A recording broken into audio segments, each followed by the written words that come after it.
नमस्ते दोस्तों, हर महीने आपकी सैलरी से एक बड़ा हिस्सा टैक्स के रूप में चला जाता है। लेकिन जब सड़कों पर गड्ढे दिखते हैं, सरकारी हॉस्पिटल में इलाज के लिए घंटों इंतजार करना पड़ता है या सुरक्षा पर सवाल उठता है तो मन में एक सवाल जरूर आता होगा, हमारे टैक्स कहाँ जा रहे हैं। इस वीडियो में हम बात करेंगे कि हम कितना टैक्स देते हैं, इसके बदले हमें क्या मिलना चाहिए और क्यों कई बार टैक्स पेयर को कुछ नहीं मिलता। भारत में हम दो प्रकार के टैक्स देते हैं। पहला है डायरेक्ट टैक्स, जैसे इनकम टैक्स जो आपकी सैलरी या प्रॉपर्टी में से काटा जाता है। अगर आप साल में 10 लाख रुपए कमाते हैं तो नए टैक्स रिजीम में आपको 50 से 60 हजार रुपये देने पड़ते हैं, 4% सेस भी देना पड़ सकता है।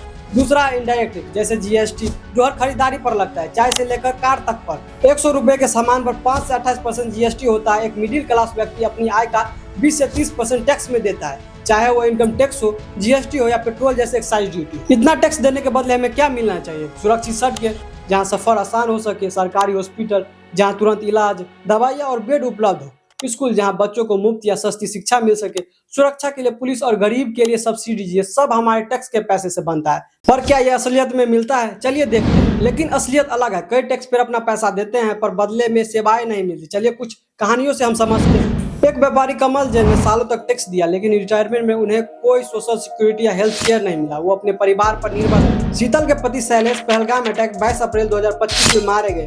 इसमें 26 टूरिस्ट और एक पोनी राइडर की जान गई। चलना यार, वही था कोई दिखता जहांगीर तो यार बेड़ियां पीछे जुल दे यार, तुम मौत की कसम इधर गेंद है।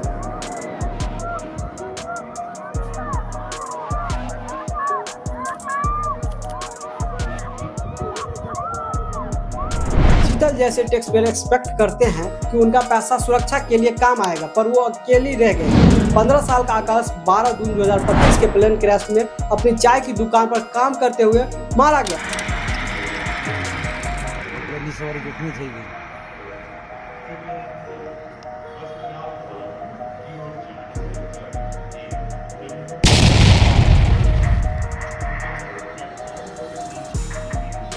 पूरे गए होंगे। उसका परिवार अब फाइनेंशियल और इमोशनल दुख झेल रहा है और सरकार की तरफ से कोई सॉलिड मदद नहीं मिली।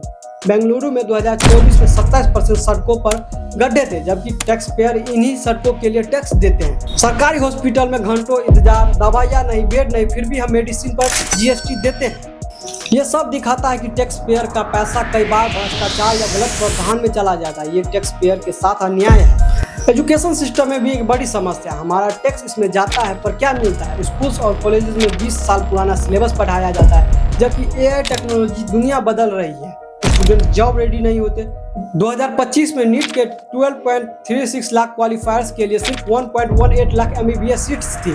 प्राइवेट कॉलेजेस की फीस मिडिल क्लास के लिए बहुत ज़्यादा है। इंडिया में अनएम्प्लॉयमेंट रेट 8% है। ग्रेजुएट्स के लिए स्किल्स इंडस्ट्री से मैच नहीं करते और गवर्नमेंट जॉब लिमिटेड है।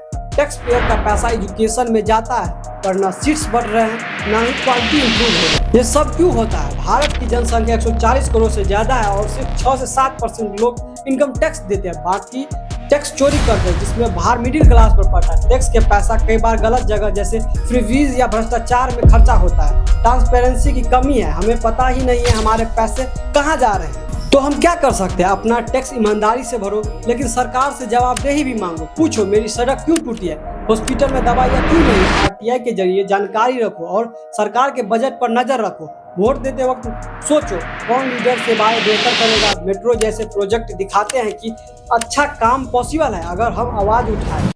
दोस्तों, हम टैक्स देते हैं ताकि देश आगे बढ़े, लेकिन हमें भी अच्छी सड़कें, हॉस्पिटल, शिक्षा और सुरक्षा का हक है। अपनी कहानी कमेंट में बताइए। अपने टैक्स के बदले आपको क्या नहीं मिला? इस वीडियो को शेयर करें और चैनल को सब्सक्राइब करें ताकि हम साथ मिलकर सिस्टम बदल सके। हम टैक्स पेयर बेहतर डिजर्व करते हैं, आवाज उठाए जमीन में।